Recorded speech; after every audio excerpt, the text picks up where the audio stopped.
Hello, my name is Jeff Lovejoy.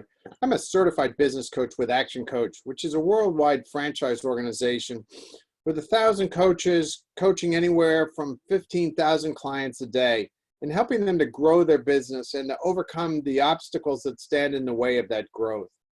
Today, I'd like to talk to you about some strategies to help you reduce your expenses so that you can conserve cash. There's been lots of discussion these days around strategies to help you conserve cash because, as we all know, cash is king. But I want to share with you a couple strategies that perhaps aren't getting as much visibility as some others, and which I think are very, very solid strategies for you to consider in your business. The first is to introduce routines, processes into your business, and to make sure that your processes that you have in your business are currently efficient, and that they're delivering quality, and that they're not kind of leftovers from years past. A lot of times when I work with business owners, I find that they have processes in place, but they've been doing the same thing over and over and over again, and year after year after year, and they're not keeping up with advances in technology, and they're not keeping up with the changes in customer buying habits and desires and suppliers policies and all sorts of things, and inefficiency gets in the way a lot of times.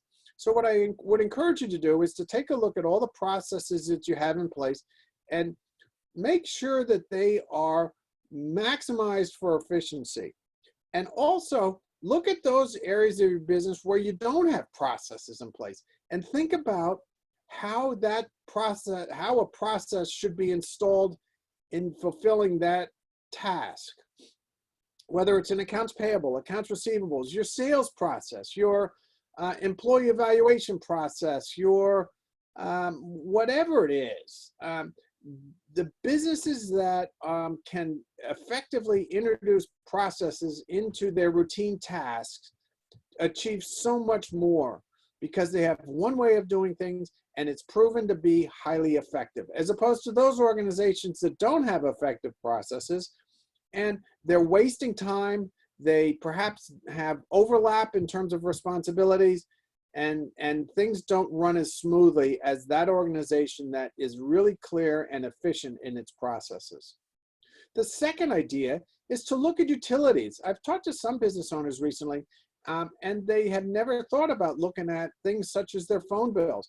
And if you've got a fairly sophisticated phone system, you can save quite a bit of money by reaching out to someone that will help you audit your phone system to make sure that you're getting the best for the money you're paying.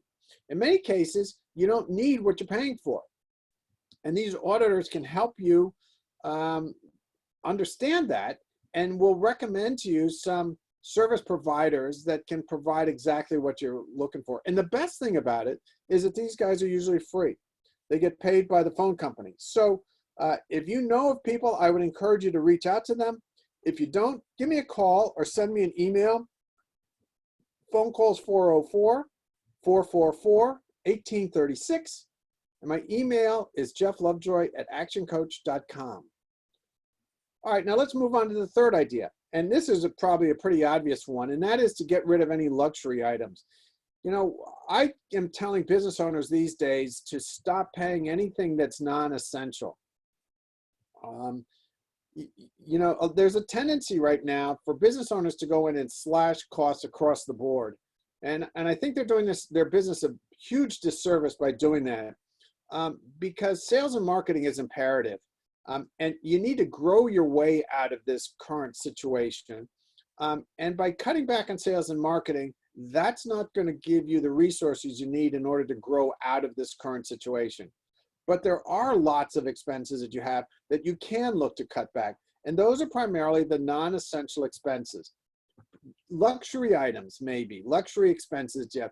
Maybe you were thinking about installing a new update to a software program. Well, I tell you, if you can delay that, delay it. Don't incur that added expense. Maybe you were thinking about moving to another location. Think about all the moving costs you're going to incur. Hold off on that move. Don't move unless you absolutely have to.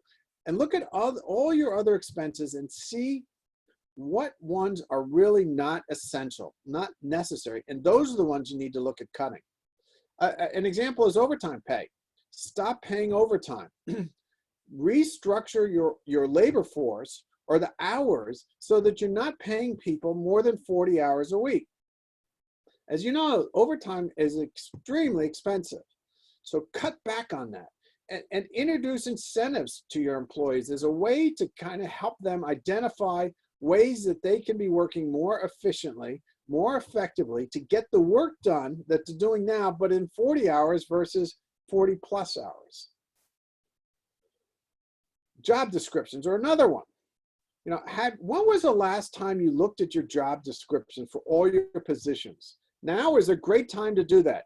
What you may find is that there's a lot of overlap in responsibilities, and there's a lot of lack of clarity around who does what for a given task. I'm working with a client right now, and that's the case. People on the team don't know who they need to go to do this task. And as a result, they give it to somebody else who isn't the best at it, or they try to do it themselves, which is a waste of their time. So, and it's clearly because they don't know who to go to, because A, the roles and responsibilities have not been clearly defined, and B, they haven't been clearly communicated. So now is the time for you to be really thinking about that. Think about, you know, what is the optimal way for that product, that service, that task to be performed, and who's best at doing it. And take the opportunity to think about redesigning the business in terms of becoming more efficient and more effective. And job responsibilities and clarity around who does what is going to be a key ingredient in that examination. And lastly, I would suggest that you look at your inventory. If you provide services, I would suggest, if you provide products, I would suggest that you look at your inventory and cut it down as much as you possibly can without impacting current operations. You may have obsolete inventory back there. You may have inventory that rarely moves. That sort of stuff you need to sell. You need to offer as part of a package. Do whatever you can, but get your inventory down. You know, it's a lot of business owners lose sight of the importance of inventory because the money is spent and then it's sitting in the back waiting to be used. Well, if it's not used, you basically wasted that money. So look at trimming down your inventory costs. Okay, those are 6 ideas that around ways to keep your expenses down that I thought you might be interested in. Give me a call if you want to discuss any of them, or you have any questions, or you want to share any successful other ideas that you've used in your business. I'd love to hear from you. My name again is Jeff Lovejoy. My phone number is 404-444-1836, and my email is jefflovejoy@actioncoach.com. All the best to you, and stay safe. Bye-bye.